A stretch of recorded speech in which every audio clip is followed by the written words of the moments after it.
Good morning, everybody. I toast to you and all you do. Hope you're having a fantastic morning. It's Saturday, and we are on day 20 of our introspective journey. So I hope that you are having a great weekend, and I'm just glad that you're here taking some time to think about yourself and honor who you are. And I hope that through this introspective journey, you are able to find some insight into yourself.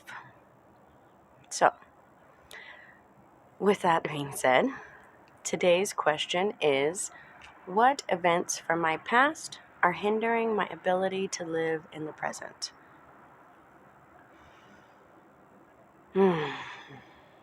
This is one of those questions that brings up a lot of emotions for people. We have this amazing ability to remember just about everything that happened to us.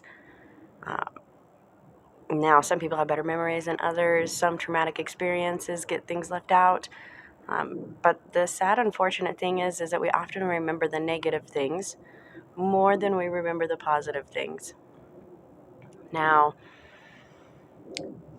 I'm going to get into the science of that just a tiny bit because it's important. And I think this is something that's important to recognize as we process this, because not only is it important emotionally to heal from the past so that you can move forward, but physically it also can be really detrimental to our bodies. And we're not even realizing that we are creating this problem by reliving the past over and over again. So if we went back 10,000 years when we were surviving in the wild and we were hunters and gatherers and we needed stress to help us survive. And by stress, I mean the cortisol that gets released when you are under stress and the, ephedrine, not ephedrine.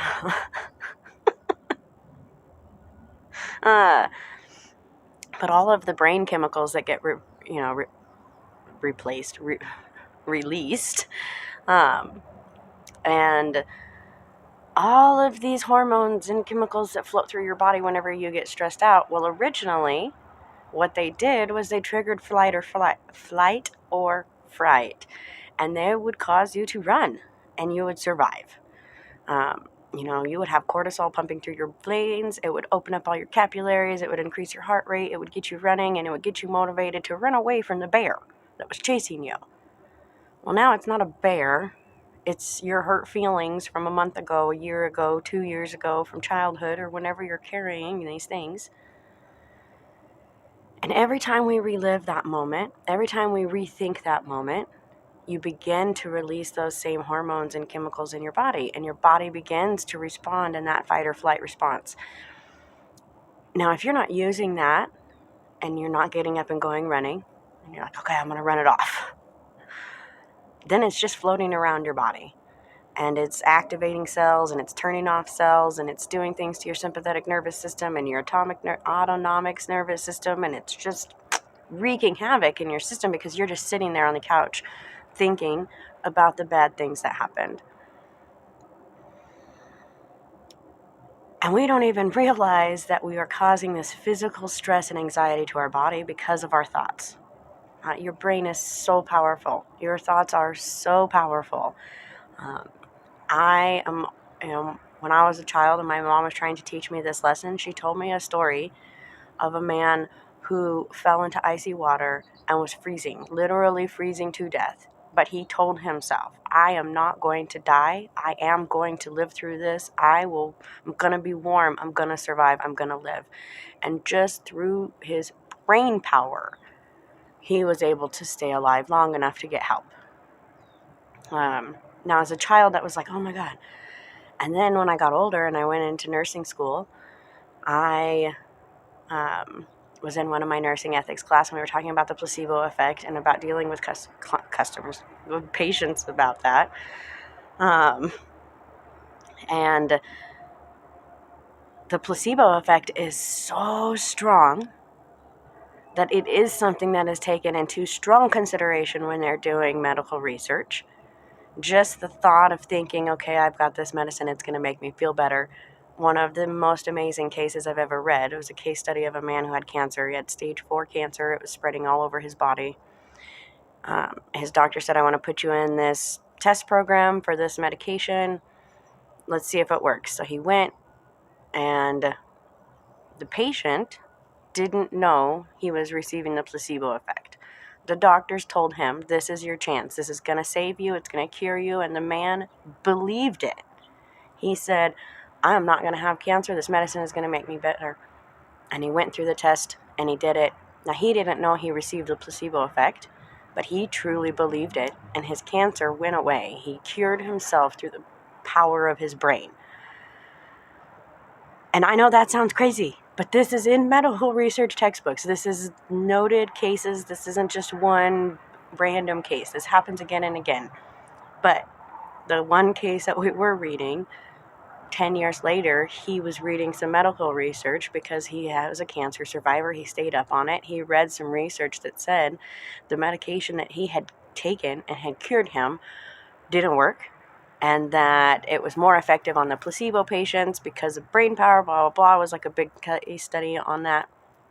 However, when he read this case study, it was so devastating to him that the cancer came back. And he stopped believing that he was cured and the cancer returned. And what a sad, sad situation, because his brain created the cure. His brain also stopped the cure. Now, cancer is a big deal. Like, that's not stress. However, when we're talking about stress, you are creating that in your brain. Every time you think, oh, she said this thing to me and it really made me mad, and those feelings begin to bubble up again, and now you're reliving that moment and you're physically releasing all of those hormones and you're putting your brain and your body back into this emotional state where it's going to relive it. It's going to recreate its response because that's what you have programmed. Your brain is an amazing programmed machine. And so we program it through unconscious thought of repeating, repetition. That's why mantras work so well, because it's like reprogramming your brain into thinking something different. So when we are thinking about our past events and we're thinking about all of the things that have happened to us over our life, when we come to those stressful moments, that's what we're recreating. We're recreating those emotions and feelings inside ourselves, and we're causing this physical damage. We're also causing emotional damage because we're reliving it. And the unfortunate thing is when we're reliving it and we're trying to heal from it or we're trying to process it, the question that always comes up is why? Why did this happen to me? And that's something that we long for an answer. We desire that answer. But if you talk to people who have healed, who have forgiven, why is not the answer that healed them. Why might help them get insight into what happened in that situation. And yes, there are some situations where why can help protect you in the next time. You know, if you have put yourself into a dangerous situation, you know, I went for a walk by myself in the woods, I tripped and I fell, probably wasn't a great idea. Why did I trip and fall? Well, I was you can kind of blah, blah, blah. Maybe I shouldn't go for walks by myself in the woods. So there are some whys that are pretty straightforward like that. But when we're talking about emotional damage and we're talking about relationships and we're talking about interactions with other people or the world around us and whatnot, why becomes about putting blame. And we think that if we can put blame on something, well, then we can heal from that. Blame doesn't help you heal. Again, if you talk to survivors of very traumatic events, they don't blame someone for what happened to them. Well, not the ones who are healing. You know, if you talk to someone who is healed and who is grown and, healed from that situation, they're not saying, why, so that I can blame somebody or something. They've just accepted. This is what happened. There's nothing that you can do. There's no magic. There's no cure. There's no time machine. There's nothing. There's nothing that you can do to go back and undo the events that happened before. You can't go back and adjust it or put the pieces in a different order to try to come out with a different outcome. And when we are asking why, in essence, that's what we're trying to do. We're trying to break that situation down and move the pieces around. Okay, well, why did this happen to me? And it's hard to let go of that. It's really hard to let go of why.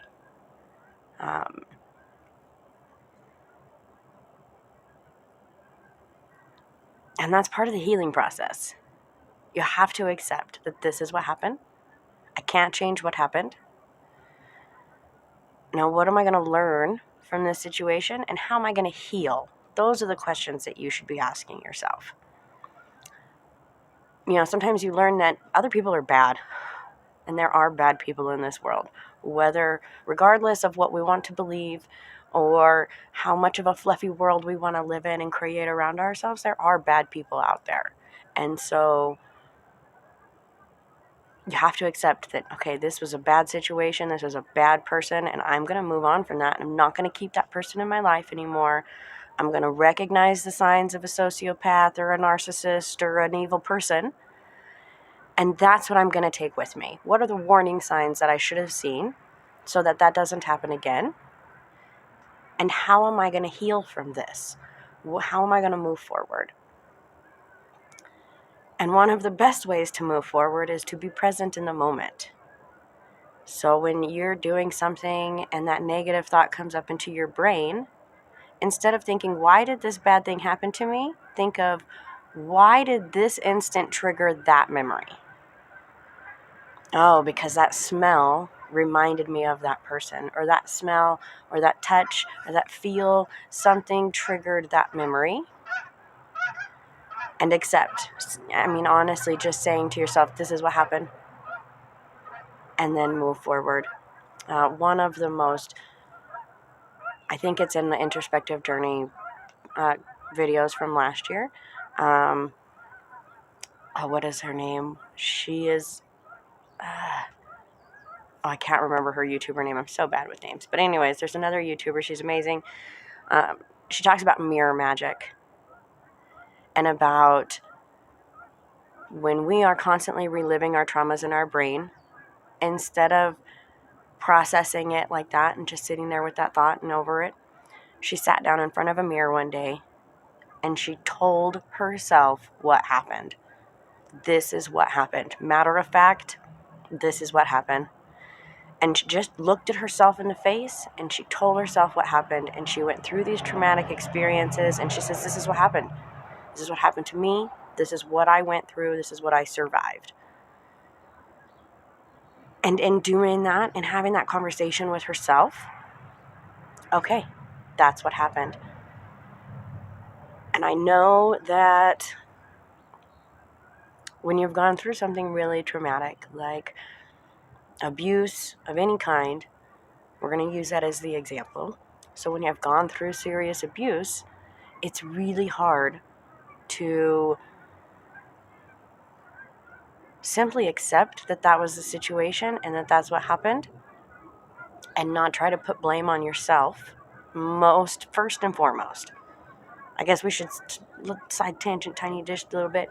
When we ask why, if we can't find someone else to blame right away, then we try to blame ourselves. And okay, well, I let this person abuse me. No, you didn't let this person abuse you.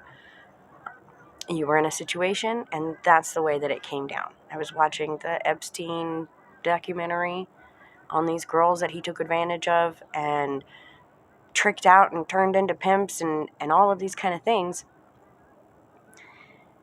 And that had to really, in order for them to heal, they really have to accept, like, you know what? That was a horrible situation, and I didn't know any better, and I couldn't get out of it, and I didn't have the answers in order to make a different decision. And you have to forgive yourself for that. That's okay. It happens to everybody.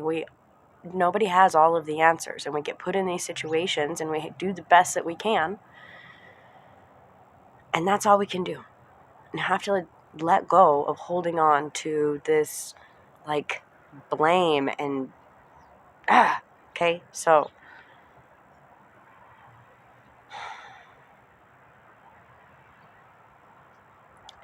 when we begin to heal in this way and we stop looking for why and we just accept that this is what happened, and now what am I going to do in the future? And we begin looking for the triggers that bring that up, and we help begin to change our mindset from a victim and someone who is hurt into someone who is surviving, and then into someone who is healed. And it's about accepting your past. Stop trying to put blame and responsibility and guilt and shame and all of these things onto those situations, because you can't change the past. You cannot undo it. You can't, like I said, you can't rework those pieces to make it this other thing. What you can do is be present in this moment, be aware of yourself in this moment, so that you can have a better future, so that you can feel better, so that you can heal, and so that you can have this happy, content, successful life. And as so long as you're living in the past, you can't do that. So my challenge for you today is to begin to think about what in my past is making it hard for me to live in the present. And start making that list. Tell yourself, these are the things that happened to me. Point blank, that's it. This is what happened. That's the facts. I think that's one of the reasons why when, we have assault or abuse charges and they go to court and they're able to sit down in court. Yes, they are able to face their evildoer, their whatever.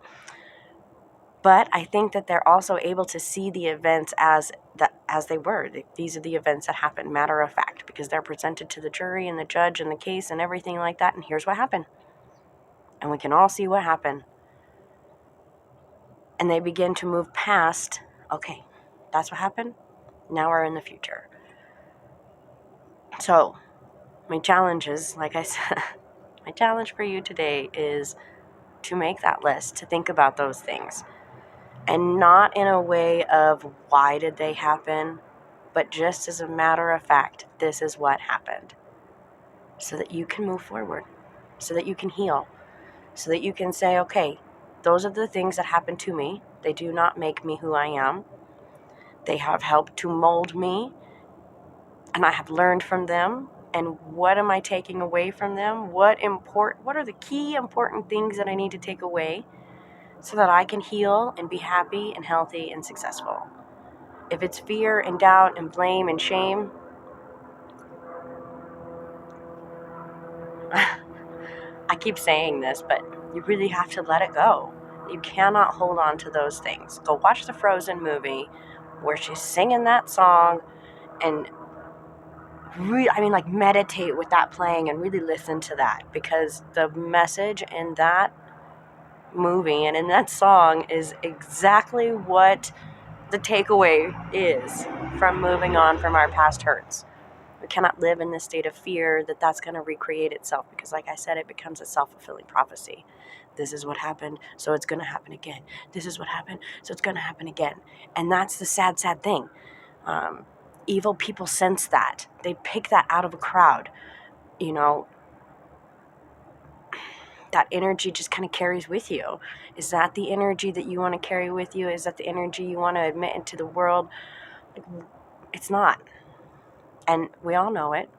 That's not one of those questions where somebody's going to say, no, that is what I want to carry into the world, and I'm going to carry this hurt and burden forever.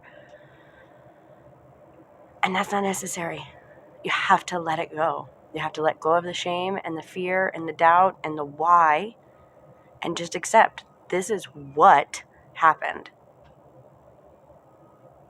And now I want to be in this better place. I want to heal from this. I want to let that go. If you have to find forgiveness in your heart, find forgiveness in your heart for those situations. If you have to, most of the time it's that we have to forgive ourselves, and we have to let go of the blame and the why did I put myself there. Don't ask that. because that's you blaming yourself for something bad that happened. And I'm sorry, just don't ask yourself that question. Stop asking why. What happened? Write it down. Be matter of fact. This is what happened.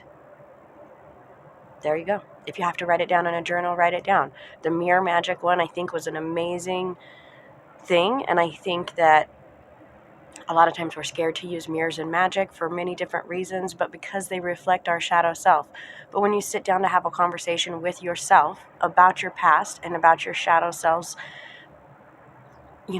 fears and like these nagging feelings, and we just sit down to have that open conversations with ourselves, we find peace, we find resolution. We're like, oh, okay, that's what happened. Point blank. Now let's move on. So make that list, spend that time with yourself today. I know this is a big one. And I mean, for some people, they're like, oh, someone hurt my feelings and I lost a friend. And for others, they were, sexually abused as a child their whole life. And so for some, this is going to be a really, really deep question.